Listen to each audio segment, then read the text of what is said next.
Tiambo la famille, j'espère que vous allez bien. Bienvenue sur Aganisha, je m'appelle Tanoumleli et c'est un bonheur pour moi de vous retrouver dans cette nouvelle chronique. On a tous été choqués par les propos négrophobes et anti-africains du président tunisien. Mardi 21 février, le président tunisien Kais Saied a parlé lors d'un conseil national de sécurité de masse incontrôlée venue du sud de hordes de migrants clandestins qui ont pour but de transformer la Tunisie en un pays africain seulement et de l'arracher aux nations arabo-musulmanes. L'Union africaine condamne pour une fois la négrophobie au Maghreb et appelle à s'abstenir de tout discours haineux et à caractère raciste, que ces déclarations font à l'encontre de la lettre et de l'esprit de l'organisation et des principes fondateurs. La Tunisie est tenue d'honorer ses obligations et de traiter tous les migrants avec dignité. La Tunisie est signataire de la loi du 23 octobre 2018 relative à l'élimination de toutes les formes de discrimination raciale. La Tunisie, à l'instar des autres pays du Maghreb, est en effet coutumière des faits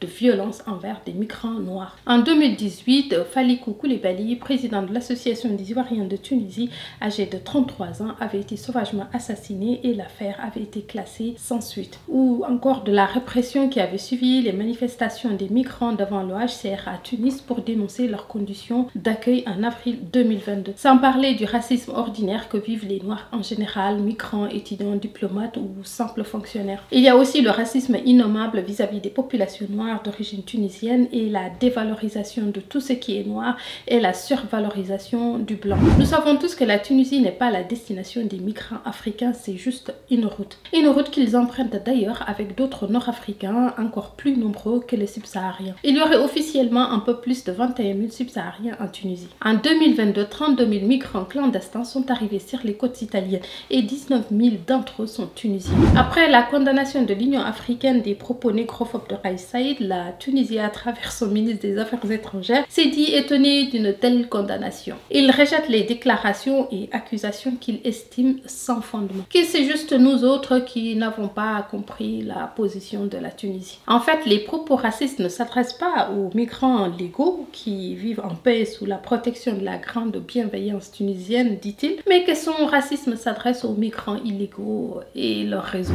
Maintenant, je suis confuse. Est-ce que ça veut dire que les subsahariens légaux peuvent changer la démographie de la pauvre mesquine civilisation arabo-musulmane? Si on est légal, africain et noir, est-ce qu'on a le droit de grand remplacer la blanchité de l'Afrique du Nord sous la haute bienveillance tunisienne? Juste clarifier les choses parce qu'on pourrait venir de manière légale pour vous grand remplacer. Ensuite, vous commencez à faire votre caca nerveux, que vous avez peur de nos utérus trop fertiles qui menacent votre jolie couleur sable. Parce que quel que soit le bout par lequel on prend cette déclaration, on aboutit à « on a peur des noirs ». Dans cette déclaration, l'immigration n'est pas le problème, mais la couleur de peau du migrant. On sait très bien ce qui se cache derrière le terme arabo-musulman et africain. Nabil Amar, le ministre des Affaires étrangères de la Tunisie, rejette l'accusation de racisme en justifiant que la diplomatie tunisienne a rencontré tous les ambassadeurs africains et que le ton était courtois et responsable. Du coup, il ne comprend pas pourquoi l'Union africaine a pu faire ce communiqué. Genre, ils lui ont pas dit en face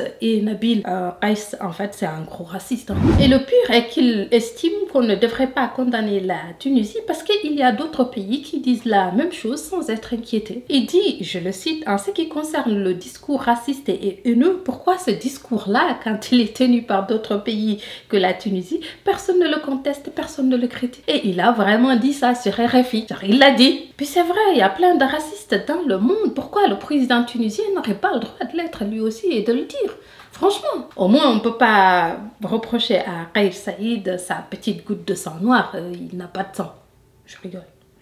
Pourquoi, même si Marine Le Pen et Zemmour crachent le racisme envers l'Afrique, ça choque personne et vous condamnez les propos du président Kais Saied, franchement. En fait, M. Amar, si, ça choque. Il y a même des manifestants et des organisations antiracistes qui luttent contre depuis longtemps. Le racisme est un délit, tout le monde le condamne. Même Le Pen, parfois, condamne ses propres propos, enfin, dans ses moments de lucidité. Il ne voit pas le problème qu'un président africain puisse tenir des propos racistes sur des citoyens africains. Que quelqu'un Quelqu'un dont les citoyens subissent le racisme exige non seulement le droit d'être raciste et veut même qu'on comprenne sa position. Et ça, c'est vraiment triste. Mais ce qui fait plaisir, c'est que des Tunisiens sont sortis en masse dans la rue pour dénoncer la négrophobie dans leur pays. Beaucoup d'intellectuels ont tout de suite signalé le caractère dangereux de sa déclaration. Voilà, dites-moi ce que vous en pensez, partagez, likez, abonnez-vous si ce n'est pas le cas et contribuez à mon Tipeee